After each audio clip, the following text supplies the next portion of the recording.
let's talk to Dan Sodergren, who is an AI expert. Good morning, Dan. Good morning. Right, very, very simply, for those of us who aren't as familiar with AI as you are, what exactly is DeepSeek? So DeepSeek is an artificial intelligence which has been built over in China, and it's an open source model. It didn't cost them very much to build. They only started a few years ago. In fact, the whole company is started in 2023. It was started as a bit of a side project by a hedge fund manager over there. It only cost them $5 million or £5 million to make. Put that into sharp contrast. Sam Altman, the CEO of OpenAI, spends more on his cars than it actually costs for them to build this thing. To run the thing as well costs about 5% that you'd normally pay OpenAI and other companies. So OpenAI has got a subscription at £20 a month, just about, and this thing's about 50p a month.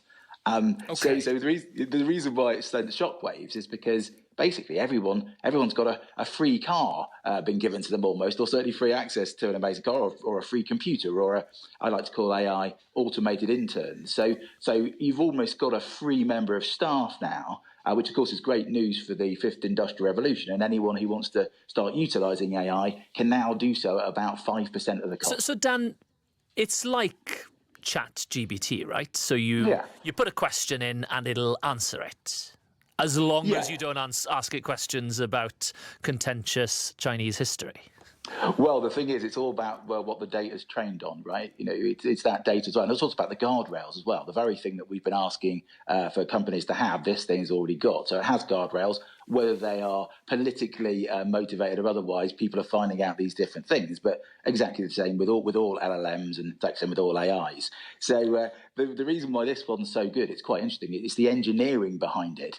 I won't get too geeky into it, but an analogy would be, instead of turning on all the lights in a skyscraper to find your keys, you're just doing it with a torch, or just turning on one room. It's very clever in what it does, and the reason why it's so clever, ironically, is that the US kind of did some behind the scenes thing. It was trying to restricting Chinese use of these clever things, these chips that are out there.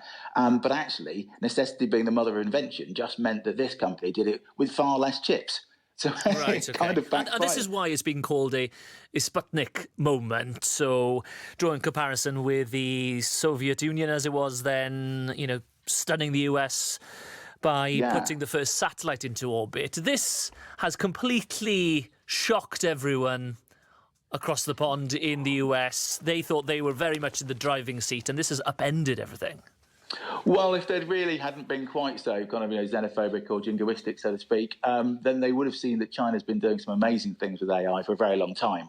The fact that this came out of almost nowhere has absolutely blown away. I mean, NVIDIA, who are the people who make the chips, they've lost something like 600 billion off their market cap. Because everyone's selling their shares, because all of a sudden people are believing that you don't need as many chips. Ironically, actually, that's most probably not completely true, but I completely get why it sent shockwaves around the AI industry, because they didn't see it coming. They didn't know it was going to happen. But if you'd really known about AI a lot, you actually, this small language model idea was most probably the best way to go. You don't actually need AI to know everything in the world, which is what OpenAI was doing. You kind of need it to be really good at one specific thing, and then not charge people for it, and then use what they call open source. So open source just means that everyone can do it. And Donald Trump and some other people have been saying this, that we shouldn't use this because it's over in China. We've got to remember, we've got to be careful with those words, because with DeepSeek, you can actually bring that into your own machine and use it without the internet. So the fear of giving China all this data, which by the way, might not be true anyway, is completely wrong, because you can bring this machine into your own machine and start using it. So it's very interesting. That's why it's a revolution. Look, we're all going to have to get our heads around it. It is happening all around us. It is going to transform our lives, isn't it? Diolch yn fawr. Thank you very much. That is Dan Sodergren, who is an expert on all things artificial intelligence.